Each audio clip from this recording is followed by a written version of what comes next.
अक्सर लोग अपनी आराम तलब जीवन शैली को अपने सुख से जोड़ लेते हैं।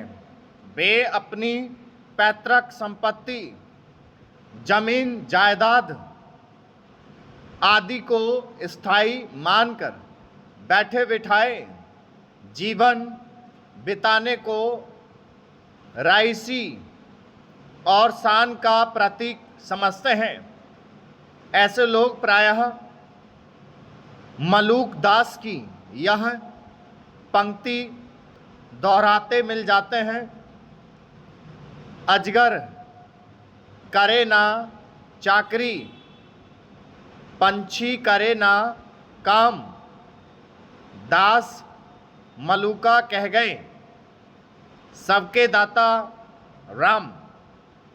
जबकि इन पंक्तियों में यह अर्थ छिपा है कि अत्यधिक संपत्ति इकट्ठा करने, लालच करने और सदैव ऐश्वर्य प्राप्ति की चिंता में घुलते रहने से व्यक्ति के जीवन की सच्चाई, शांति खो जाती है।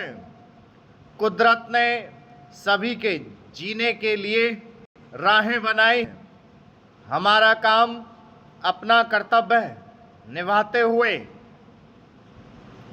उन राहों पर चलना है।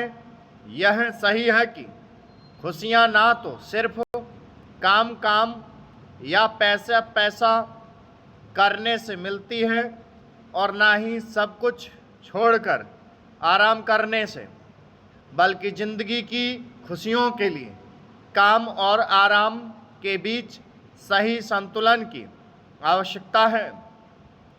कुछ वर्ष पहले महामारी की मार समाज के हर तबके पर किसी न किसी रूप में पड़ी। लाखों लोगों ने अपनों को खोया। रोजी रोजगार, उद्योग धंधे, सामान्य कामकाज आदि भी व्यापक रूप से प्रभावित हुए।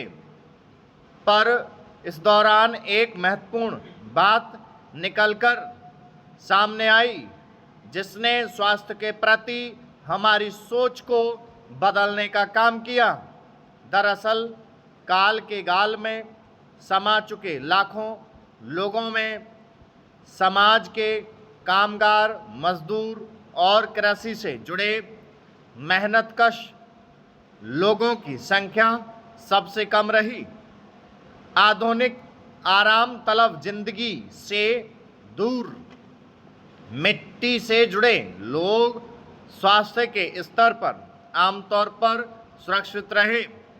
उनकी सक्रिय जीवन पद्धति और हर वातावरण में टिके बचे रहने की शक्ति ने उन्हें इससे दूर रखा। शारीरिक श्रम, जिसे ज़्यादातर सक्षम और संपन्न लोग बेचारगी की दृष्टि से देखते हैं, शायद वही हमारे स्वास्थ्य की बेहतरी का रास्ता है। वर्तमान समय में अधिकांश लोग और खासकर युवा आधुनिक जीवन शैली के नाम पर आराम तलबी के फंदे में फंसकर गंभीर बीमारियों को गले लगाते जा रहे हैं। पहले शारीरिक श्रम से जुड़े कामों और चलने फिरने से दूर होना, फिर अपने को तंदुरुस्त बनाए दिखाए के लिए कृत्रिम साधनों, व्यायाम केंद्रों की पहनाव में जाना एक चलन बन चुका है। आजकल छोटी से छोटी जगहों पर भी कई जिम का होना और उनमें ज़रूरत तथा बिना ज़रूरत उमड़ती युवाओं की भीड़ एक सामान्य बात है, जबकि बगैर किसी जानकारी के ऐसे संसाधनों को अपनाना घातक बीमारियों को निमंत्रण देना ही है। स्टॉप, उतार चढ़ाव का मैटर बोला गया है।